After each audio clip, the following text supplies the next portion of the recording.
prends le micro. Merci beaucoup. Voilà. À nous. Ça va, David?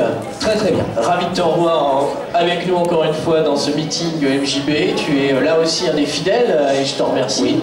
Ça fait plaisir de voir des gens qui sont toujours là, prêts à soutenir l'équipe de MJB et ses folles escapades, faut bien le reconnaître. Tout le plaisir est pour moi. On va reparler un petit peu de ton livre, même si déjà ça fait un moment que tu l'as écrit.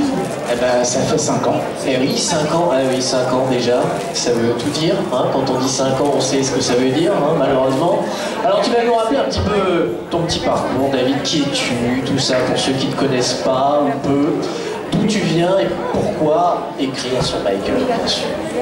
Alors, moi je suis un fan de Michael Jackson depuis Thriller. Ah voilà, Thriller, comme Isabelle. Donc c'est Beat It, réellement, qui a déclenché la passion en 1983. Ouais. Donc moi je viens à la base de la région parisienne, même si aujourd'hui j'habite en Champagne-Ardenne. J'ai 40 ans, je peux pas de 2 enfants. Salut si jamais ils nous écoutent, hein, tout à fait. Ils nous écouteront en rediffusion parce que je rappelle à tout le monde que ça c'est enregistré et ça sera rediffusé. Donc si on vient vous interroger tout à l'heure, parce qu'on viendra vous faire des petits coucous, tout ça dans le public, vous pourrez vous réécouter. Bon, et si vous n'avez pas envie de vous réécouter, vous pouvez écouter les autres, hein, parce que bon, il n'y a pas que vous sur Terre en plus. Voilà, faut pas exagérer non plus. Hein, bon.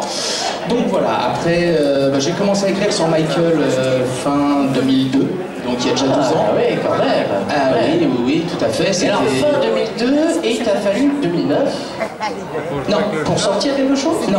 Ah, j'ai sorti le Alors donc j'ai écrit de début 2003 jusqu'à fin 2005. C'est bien, moi je me souviens. Bien sûr. J'ai réussi à sortir un livre en novembre 2007 qui s'appelle Michael Jackson, l'homme invincible. Voilà. Et donc c'est aussi de ça qu'a découlé Eternal Michael 2 ans après. Oui, parce que c'est la base quand même de l'autre est une suite. L'autre, il y a juste le rajout des 2 années manquantes.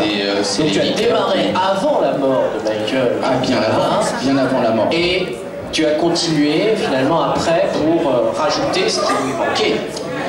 En toute honnêteté, l'éditeur m'a appelé le 26 juin 2009 en me disant David, ça serait bien que tu fasses les 2 années manquantes et puis on lance le tirage complet. Donc comme j'expliquais tout à l'heure à des gens, sur le coup j'étais pas trop chaud parce que je n'avais pas circonstances tragiques, on n'a pas vraiment envie. Et puis c'est clair, surtout que je prévoyais d'essayer de présenter l'homme invincible à Michael pendant le This Is It. Donc j'étais pas du tout parti sur un second livre. Et puis de fil en aiguille, je me suis dit bon bah allez, je tente l'aventure.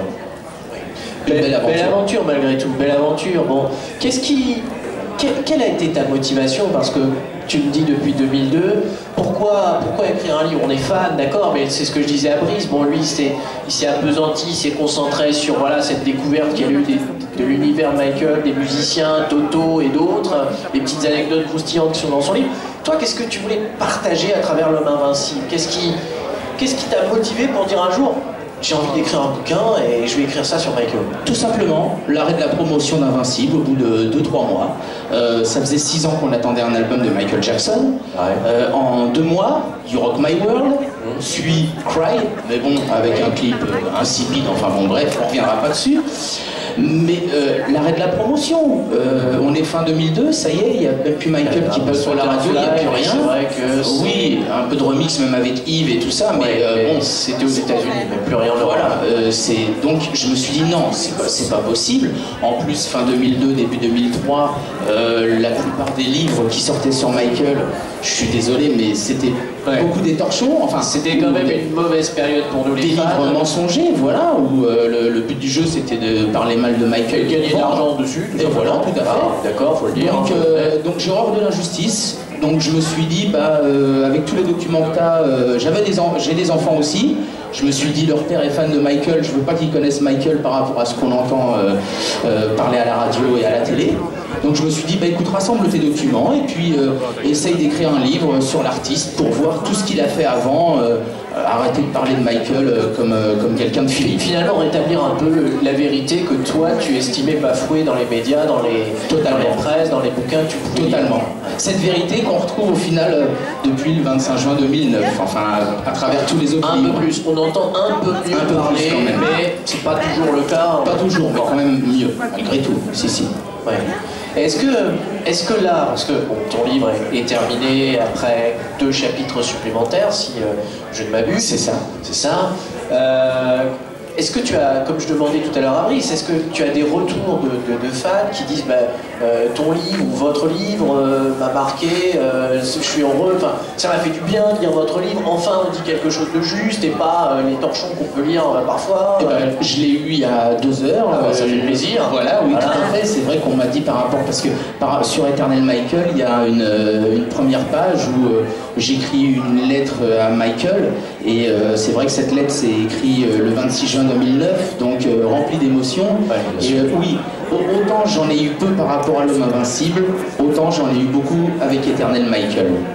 Parce que le degré d'émotion aussi n'était pas le même. Le degré d'émotion a monté, et malheureusement on sait que un artiste, malheureusement, est souvent plus apprécié parfois, comme beaucoup, artistes peintres, etc. Tout à coup, après la mort de l'artiste, il y a comme une révélation qui se fait à certains. Bon, c'est comme ça.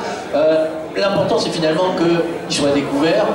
Dommage qu'il soit découvert seulement à ce moment-là pour certains, mais au moins il est découvert.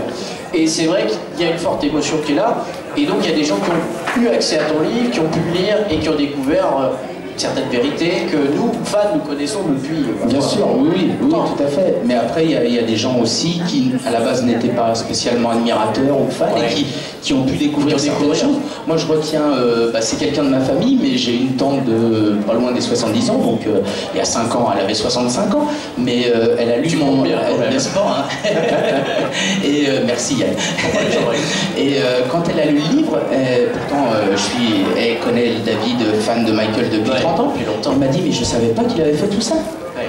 Bon bah ça me fait plaisir. Il y a bien un besoin de ce genre de livres qui permettent de nous rappeler le vrai travail de Michael et pas les histoires habituelles. Surtout que moi je me suis vraiment concentré sur l'artistique.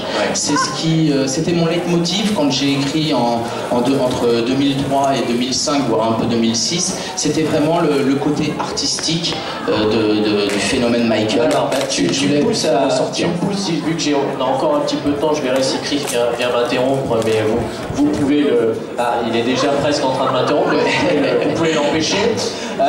Justement, j'ai pas posé encore cette question ni à Isabelle ni à Brice, mais je vais te la poser. Artistiquement, depuis malheureusement la disparition de Michael, est-ce que toi, grâce aux titres qui sont sortis, là je sens la polémique monter dans la foule, est-ce que tu as quand même eu des émotions à travers les titres inédits qui sont arrivés, qui t'étaient peut-être inconnus, parce qu'il y en a certains qu'on connaissait, qui avaient fuité, mais est-ce que tu restes autant attentif à ce qui sort, ou bien tu es un petit peu quand même en retrait parce que on n'est plus dans la grande époque, quoi? C'est un peu des deux. Disons qu'avec Escape, Sony a quand même sorti les versions originales, et j'ai ressenti de l'émotion en écoutant les versions originales. Voilà, bien sûr, oui. Là, vraiment, ça m'a fait plaisir. Ça m'a fait du bien moralement. Oui. Après, bien entendu, l'impact n'est pas le même. Moi, j'ai vécu la sortie de Bad, Dangerous, pas des vrais clips. Non, voilà, ça sera jamais on va passer pour les vieux cons à la radio, mais c'était mieux avant. Voilà, forcément. Il était là. Mais il était là, évidemment, c'était forcément mieux. Mais cette voix qu'on entend là, dans ces titres, sur les versions originales. Sur la version originale. Génial. On peut aimer aussi les versions retouchées, moi ça ne me dérange pas. Mais c'est vrai que ces versions originales, on a un peu l'impression, c'est ce que disait Brice tout à l'heure en écoutant Toto, il avait l'impression d'être dans le studio de Michael. Nous un peu aussi, quoi. Voilà, c'est ça. De le sentir, de le voir chanter auprès du micro, et justement d'entendre tous ces petits sons, ces petites choses comme ça, qui sont pas travaillées, qui sont pas retravaillées. C'est extraordinaire. C'est génial. On voit la progression de l'artiste. Moi j'ai eu le même sentiment en voyant le documentaire de Spike Lee sur Bad, justement, où il y a des magnifiques extraits. Donc c'est quand même des choses. Alors est-ce que ça te donne pas envie de continuer d'écrire, mon petit David? Est-ce qu'il y a de l'inspiration dans l'air? Sur un artiste, non. Non. Mais sur Michael, est-ce qu'il n'y a pas quelque chose que tu as envie de continuer? Sur Michael, non, aujourd'hui, non. Pour moi, ça y est, t'as fait ce que tu voulais entre guillemets, voilà, à l'époque, pour moi, j'avais accompli mon devoir, si je peux dire, en 2007, quand L'Homme Invincible est sorti. C'est vrai que c'était une fierté. Je me suis dit, j'ai réussi. C'est vrai qu'avant 2007, quand on voit tous les livres torchons qui sont sortis, bon, bah, j'étais content que moi, ça soit une autre version de l'histoire. Voilà. Au niveau de Michael, non, pour moi, ça y est, j'ai fait, personnellement, j'ai fait le tour de ce que je voulais faire par rapport à lui. Oui. Ben parfait, ben écoute, on te remercie en tout cas d'avoir fait ce travail-là, comme tous les fans qui t'ont lu et qui te remercient de pouvoir lire quelque chose qui fait du bien. Et je pense qu'il y a eu une époque où c'est vrai que grâce à toi, ça nous faisait un peu de bien, parce que les médias n'étaient pas tendres et continuent parfois de ne pas être tendres avec Michael. Non. Mais nous non plus, on n'est pas tendres avec eux d'ailleurs, soyons clairs. Et on te remercie d'être de ceux qui nous font un petit peu oublier que c'est pas toujours évident sans lui, mais qu'il a fait quand même un beau travail. Et toi, comme Isabelle, comme Brice, qui travaillait sur son héritage, eh bien, merci d'être là. Voilà, merci à vous. Merci David. On peut l'applaudir très bien fort. Merci à lui, bien sûr. Voilà, alors comme on vous a